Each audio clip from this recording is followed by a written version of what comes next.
Bom dia a todos. Hoje um Morning Call especialmente gravado às 7 horas da manhã para levar a vocês as primeiras informações e melhores informações para o pregão desta quarta-feira, dia 5 de dezembro de 2018.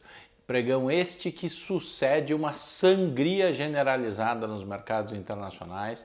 S&P 500 derreteu ontem mais de 3%, batendo muito firme, testando a região dos 2.700 pontos. Muito ceticismo em relação aos efeitos do acordo, conforme alertamos aqui mesmo no Morning Call de ontem, para chamar a atenção para a necessidade de cautela e na percepção da velocidade de execução deste acordo, desta trégua, desse cessar-fogo tarifário e os impactos que isso podia de fato ter na economia e por consequência nos mercados. Ressaltamos a necessidade de ficar fora da euforia, mas não imaginávamos que a sangria seria tão forte. A marcação, quando a gente olhou o comportamento da curva, principalmente de yield de 10 anos nos Estados Unidos, já na segunda-feira, ao longo do dia, com uma queda importante que ficou mais aguda nessa terça-feira, projetou aquilo que se chama de yield curve invertido, que, olhando historicamente, é um sinal, ou pode ser um sinal de início de um ciclo recessivo. É curioso porque acaba sendo uma profecia autorrealizável, porque o mercado começa a precificar a curva, pressiona o ambiente, isso cria um círculo vicioso, pressionando todos os ativos para baixo. Ontem foi um sell-off muito agudo, daqueles que vai se intensificando ao longo do dia e que não tem sido raro nos mercados desde a sequência de renovação dos topos históricos nas bolsas norte-americanas ao longo de todo o ano de 2018. Por aqui, se a nossa cabeça estava em manter a cautela porque não tínhamos força para subir muito o nível a partir dos 90 mil pontos, abrimos com cara de que a gente consegue passar um dia incólume, mas o dia foi bastante pressionado negativamente e a bolsa aí perdeu os 90, perdeu os 89 mil pontos e veio aí para 88.600, de onde começamos a sessão de hoje. Nos mercados hoje, continuou um ciclo de queda. A Europa caiu bastante forte no começo, mas há poucos minutos houve um anúncio oficial da China no sentido de já começar a implementar algumas questões importantes que foram acordadas no Summit do G20 em Buenos Aires, como a importação de produtos agro e de gás natural liquefeito dos Estados Unidos. Trabalhar a frente agro e ligada à cadeia de energia é estratégico como mensagem de amplitude da intenção chinesa efetivamente de caminhar ao lado dos Estados Unidos durante esse período de 90 dias, buscando uma solução e uma alternativa consistente e com mais cara de definitivo para uma nova relação. Uma repactuação no melhor dos mundos seria a criação de um acordo nos moldes do novo NAFTA, que foi solenemente assinado no Summit do G20, mas que já havia sido acordado. Um acordo que é um termo ou um pacto que é verdade, atualiza muito a característica das relações entre Estados Unidos, México e Canadá e que é o que se almeja alcançar com a China. Tem muito mais para discutir além das simples questões tarifárias. Ontem, quando o Donald Trump disse e azedou os mercados que ele gostaria muito que o acordo saísse, mas caso não saísse, ele abre aspas, um tariff man, e que defenderia os interesses dos Estados Unidos, isso aumentou efetivamente a pressão e pode ter muita ligação com o comunicado enviado e formalizado há poucos instantes por Pequim, dizendo aí, peraí, a gente já está fazendo a nossa parte. Este movimento inverteu a tendência dos mercados internacionais sem ser capaz de virar para o positivo, mas atenuou substancialmente a queda, enquanto da Europa a gente não conseguiu nenhuma notícia que fosse animadora o suficiente. Ontem, a derrota da Theresa May na House of Commons foi bastante emblemática.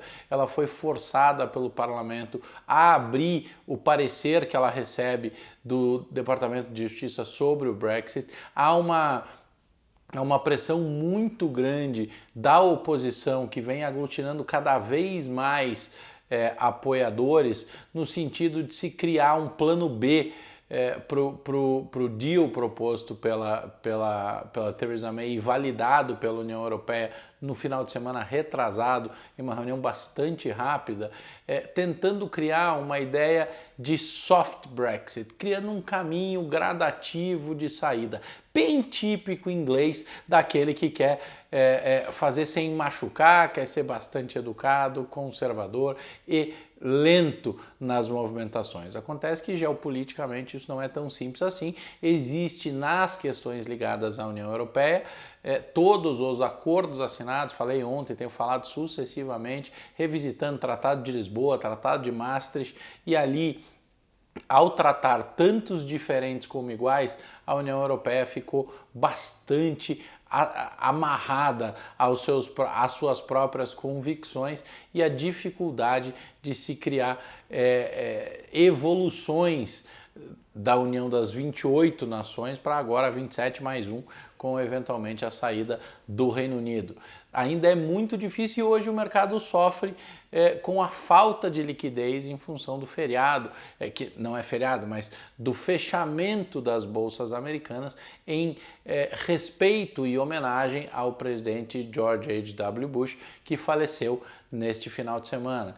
É uma maneira que os americanos entendem de dar a devida relevância àqueles que de fato marcaram a história norte-americana. É muito do respeito que se tem às instituições, mais à presidência do que ao presidente, mas efetivamente aqueles que trabalharam engajados pela causa norte-americana. O presidente George Bush pai foi o principal executivo da CIA por muitos anos, depois Commander-in-Chief, um cara altamente engajado nas questões, nas relações internacionais e estruturais dos Estados Unidos. Isso mingua a liquidez dos mercados globais e faz com que, para que a gente tenha um dia positivo por aqui na Bolsa, a gente precise de muita força do investidor local. Em dia de tendência de liquidez reduzida, dificilmente a gente tem qualquer movimento muito consistente e muito sólido. Um dado importante é do lado do petróleo. Hoje os ministros dos países membros da OPEP já começam a chegar em Viena. Amanhã começa mais uma reunião da OPEP, em que aparentemente existe um consenso que é necessário fazer um corte na produção, claro que para trabalhar aquele equilíbrio, ainda que artificial, que é feito entre oferta e demanda. Está muito difícil prever a demanda por petróleo global, porque todas as expectativas sobre crescimento, principalmente nas grandes economias, nos grandes blocos, a valer China, Europa e Estados Unidos, concentram boa parte dessas esperanças. Os dados macroeconômicos da Austrália que saíram essa madrugada mostram uma performance aquém do esperado e que também não ajudam nessa percepção. A Austrália, ainda que seja uma economia considerada secundária, dada a sua relevância na produção de minério e a sua relação estratégica, geográfica, dá algum tipo de sinalização. A esta altura do campeonato, nenhuma novidade que não seja altamente positiva ajuda. A gente está naquele momento em que passou toda aquela euforia, a convicção absoluta, estamos sendo trazidos à luz da racionalidade, com a necessidade de botar o pé no chão e olhar para onde vamos. Lembrando que a reunião da OPEP, como eu sempre falo, é mais ou menos como uma grande reunião de condomínio, em que vai todo mundo lá, cada um apresenta os seus problemas, todo mundo concorda com uma alternativa coletiva, assina-se essa solução coletiva e quando todo mundo volta para casa, cada um faz efetivamente o que quer. A OPEP trabalha muito mais um jogo de expectativa do que de aplicação de uma solução estrutural. Não se tem nenhuma visibilidade. Claro que as conversas entre Vladimir Putin e o Crown Prince, o Mohammed bin Salman, ocorridas durante o summit do G20 são importantes, porque são ícones da própria OPEP dentre os principais produtores de petróleo global. Ninguém quer o petróleo tão baixo, só o presidente norte-americano. Mas o presidente norte-americano também precisa de atividade global para manter robusta. Ou seja, o jogo de xadrez geopolítico é complexo o suficiente para ser muito difícil de cravar com absoluta convicção aquilo que vai acontecer ao longo de 2019 nas principais regiões e nas principais economias do mundo. E é exatamente esta falta de condição e de visibilidade que vem deixando o mercado altamente volátil e suscetível às oscilações muito agudas. O dólar permanece estruturalmente forte frente às principais moedas globais, inclusive o real, ou seja, a gente não vê nenhuma razão ou nenhuma condição do dólar cair de maneira relevante aqui no mercado brasileiro. Ontem era um dia que, se a gente seguisse a tendência de segunda-feira e não houvesse o sell-off, a gente poderia ver bolsa para cima e dólar para baixo.